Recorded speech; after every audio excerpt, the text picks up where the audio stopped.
Good morning and welcome back to the Now Morning Show, where we continue to talk about food, as in the month of October, World Food Day is observed internationally on October 16th. This morning, Dr. Paul Crooks joins us in his capacity at the Division of Food Security, Natural Resources, the Environment and Sustainable Development of the THA to give us some insights on how we here in Tobago and Trinidad will be celebrating World Food Day. Dr. Crooks, good morning. Good morning. Thank you for having me. Very necessary, because of the heels of Lamb Fest, even Gotober, and all of these other events, we have been talking sustainability and food for a very long time. So this year, how are we differently or excitedly observing World Food Day? All right. So the first thing I want to say is that for people who live on the island of Tobago, we are doing our grand exhibition, which we do every year. However, while we are doing our grand exhibition, we are changing it up a bit.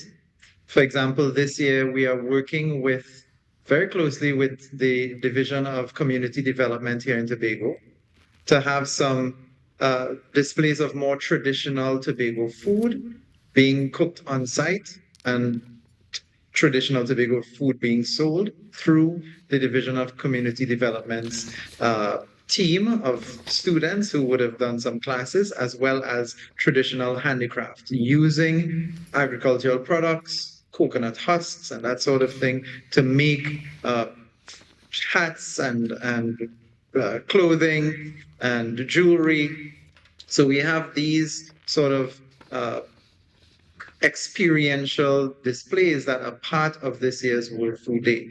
For World Food Day 2025, the theme is Hand in Hand for Better Food and a Better Future. Right. And really, the Division of Food Security, under the leadership of Secretary Natisha Charles Panton, has really been taking that to heart and has been working hand in hand to develop the agricultural sector, to work alongside stakeholders, agro-processors, to help combat the giant African snail, among many other things. And all of these initiatives, programs geared toward increasing food production on the island will be on display at this coming World Food Day Grand Exhibition, among many other exciting exhibits. I like how many other things there are, but that means that we have a number of days technically that we will be celebrating or observing and exploring that theme or expanding on that theme, as there's a lot of collaboration happening.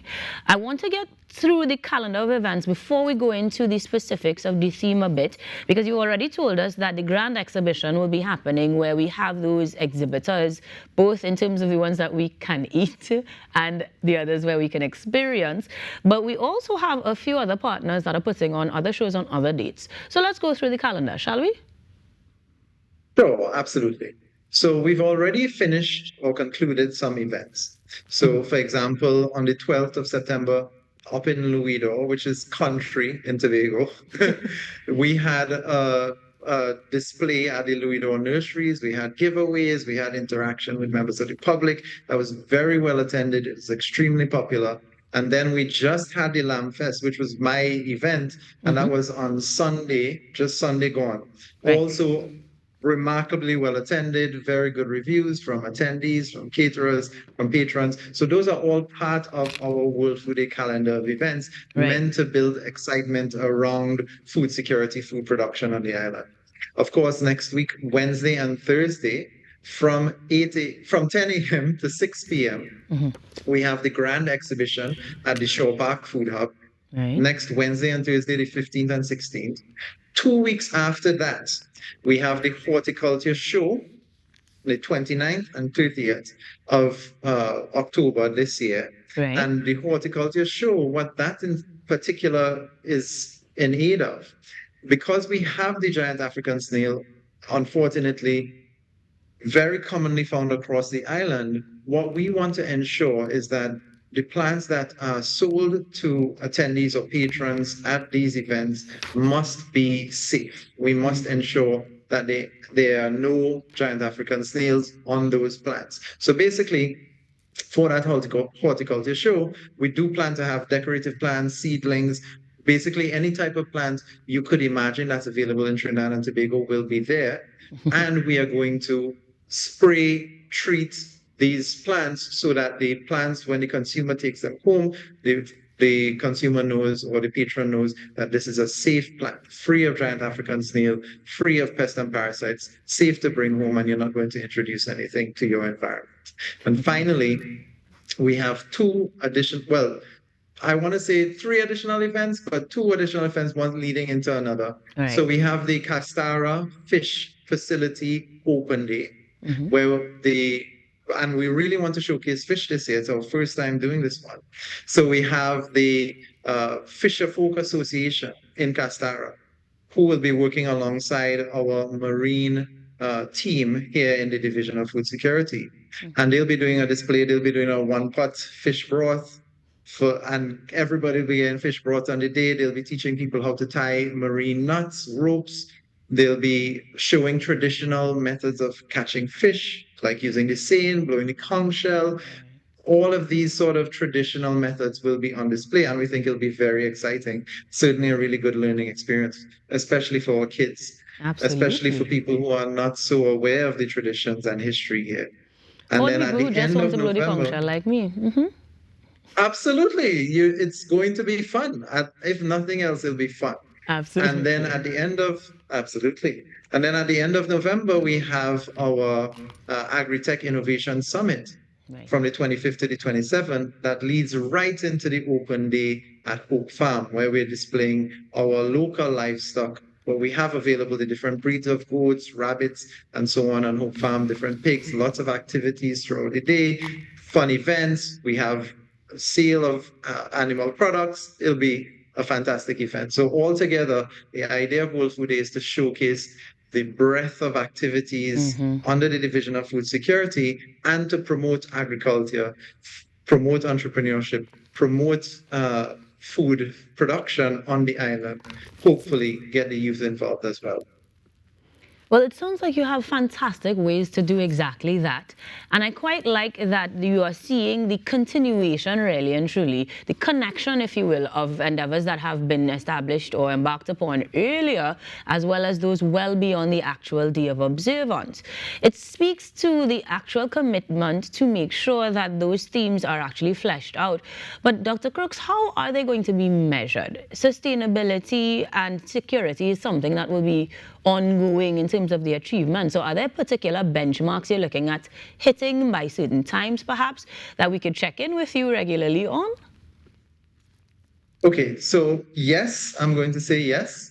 So under the Division of Food Security, we have a number of initiatives that we're working on to actively, for example, utilize the lands that are available through the state to ensure that we are using those for agriculture in the lands vested in the Division of Food Security. So the Mega Farming Project, the Mega Farming Development Program is one of those initiatives that even throughout the year, we're going to be working alongside farmers, producers, stakeholders to ensure optimal usage of state lands. How do we ensure that state lands are being used for production? How do we ensure that we get food prices down in the long run?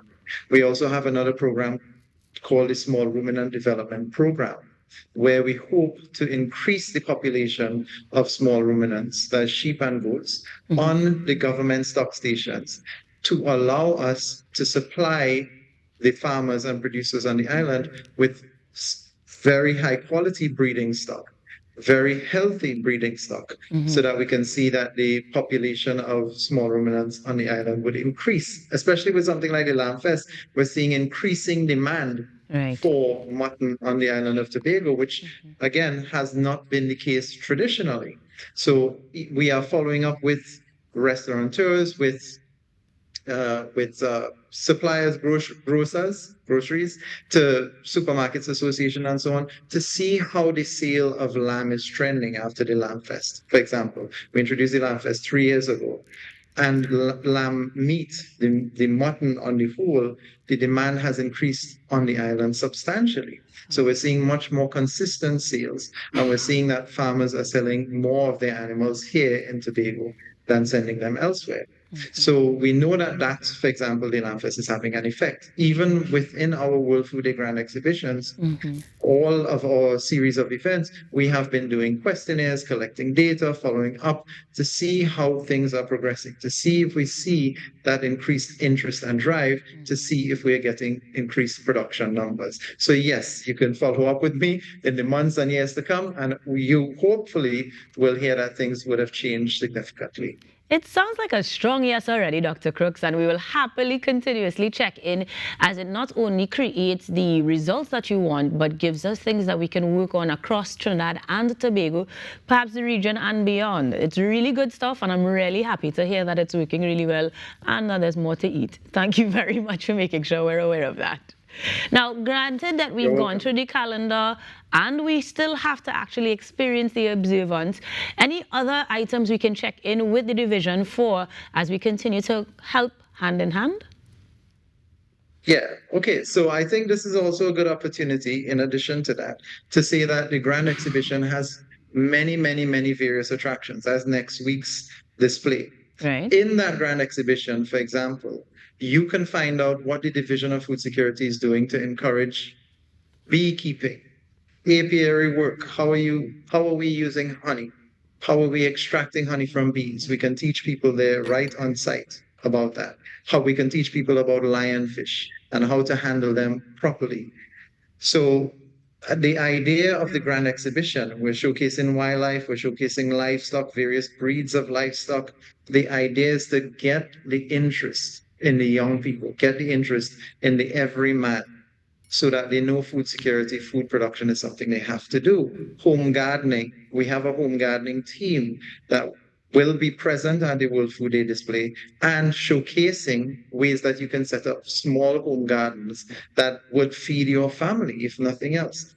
Ultimately, what we're all seeing is that the grocery prices are going up, up, up. And we continue to import as a nation our food that we don't necessarily have to do. Also, what is in that food? Why is it preserved for so long? Do you know what the farmers, producers are necessarily doing when we import these foods, when you consume these foods? Do you know what goes into that? If you grow your own food, or if we have standards here for growing foods and we are able to meet and maintain those standards to ensure that the quality of the food is safe consistently, it's nutritious, and it's local, we can't go wrong. And that's what the Grand Exhibition is all about. Well, Dr. Crooks, we thank you very much for the information, for joining us this morning, and for helping us celebrate World Food Day in terms of making sure that we too are hand in hand for better food and a better future. Thank you this morning. Thank you very much. Of course, Dr. Paul Crooks, the Veterinary Officer in the Division of Food Security, Natural Resources and the Environment and Sustainable Development at the THA, giving us some insight into how we will be celebrating World Food Day come October 16th. We've got much more to celebrate though, so stick around and return after these messages here on The Now.